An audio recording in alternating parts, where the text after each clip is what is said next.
Assalamualaikum everyone. I hope that all of you are well. I am also good. Function 4 number math থেকে মূলত math শুরু। So এখানে দেওয়া আছে হলো a equals to 3 4, b equals to হলো 2 4 হয়, তবে a ও b এর উপাদানগুলোর মধ্যে x is greater than y সম্পর্ক বিবেচনা করে রিলেশনটি নির্ণয় করো। মানে এখানে এই প্রথম মানগুলোকে বলা হয় x এর মান, মানে এই 3 এবং এই 2 হলো x এর মান এবং পরের মানটা হলো y এর মান। তাহলে এখানে বলেছে x is greater than y সম্পর্ক, তাহলে a ইকুয়ালস টু তো এটা দেওয়া আছে, b ইকুয়ালস টু এটা দেওয়া আছে, এর জন্য আমাদের যে ক্রস গুণ করতে হবে, যে a cross b equals to হবে যে এই যে 3 যদি ক্রস গুণ করি, এটা হলো a এর মান, এটা হলো b এর মান, তাহলে ক্রস গুণন এই যে 3 আর 2, 3,2, 3 এর সাথে 4 গুণ হবে যে 3 ইন্টু 4। এখানে কিন্তু 3 আর 4 গুণন করলে 12 লেখা যাবে না, এখানে লিখতে হবে কমা দিয়ে পাশাপাশি লিখতে হবে। 3 আর 4 গুণ করলে 3,4, এগুলো হলো উপাদান। এরপর 4, হলো 2, এই যে 4,2, 4 আর 2 গুণ করলে এরপর হবে 4,4, মানে এই যে এখানে 4,4, 4 আর 4 গুণ করলে হবে 4,4। আর গুণনের ক্ষেত্রে এখানে ফার্স্ট ব্র্যাকেট দিতে হবে, প্রথমে সেকেন্ড ব্র্যাকেট, লাস্টে সেকেন্ড ব্র্যাকেট দিয়ে ক্লোজ করতে হবে।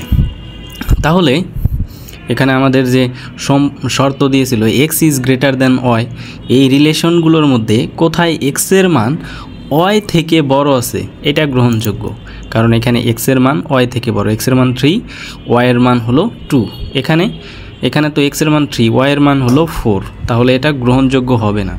এখানে x এর মান 4, y এর মান হলো 2, এটা গ্রহণযোগ্য হবে। আমাদের শর্ত হলো x is greater than y, x এর মান বড় হতে হবে, মানে প্রথম মানটা বড় হতে হবে।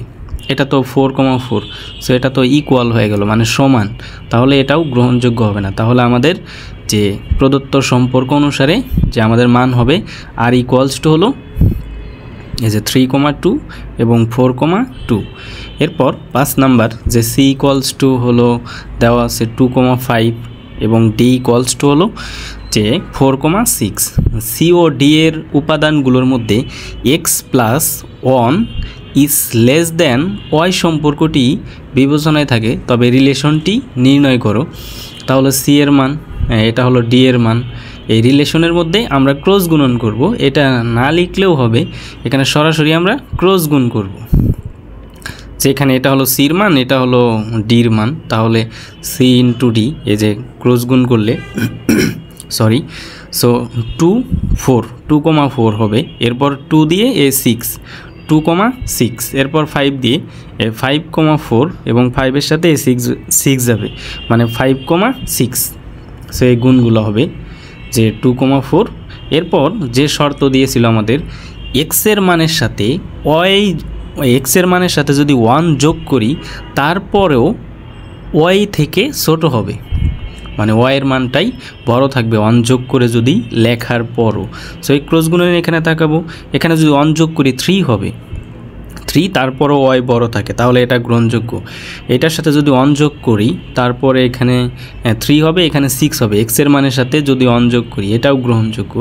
এখানে যদি 1 যোগ করি দেখা যাবে যে এখানে 6 হবে, এখানে 4, সো y এর মানটা তো ছোট হয়ে যাচ্ছে, এটা গ্রহণযোগ্য না। এখানে যদি 1 যোগ করি তাহলে 6 হবে, ইকুয়াল হয়ে যাচ্ছে, সো এটাও গ্রহণযোগ্য না। আমাদের 1 যোগ করার পরও y বড় থাকছে হলো এই দুইটাতে, তাহলে ওদের প্রদত্ত সম্পর্ক আর ইকুয়ালস টু হলো যে 2,4 আর হলো 2,6।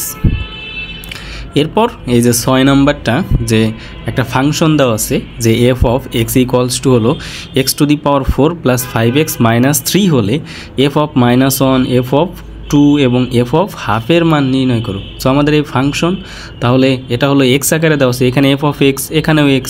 এখন এই x এর জায়গায় আমাদের -1, 2 এবং হাফ বসাতে হবে।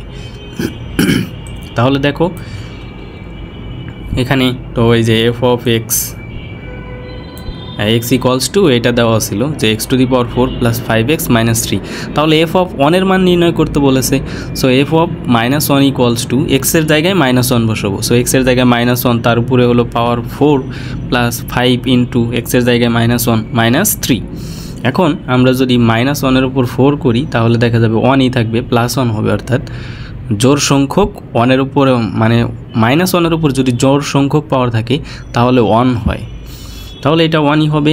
আর এখানে 5 আর -1 গুণ করলে -5 আর হলো -3, তাহলে টোটাল দেখা যাচ্ছে যে এখানে হবে -8, -5 আর -3 যোগ করলে হবে -8 আর হলো এখানে 1, তাহলে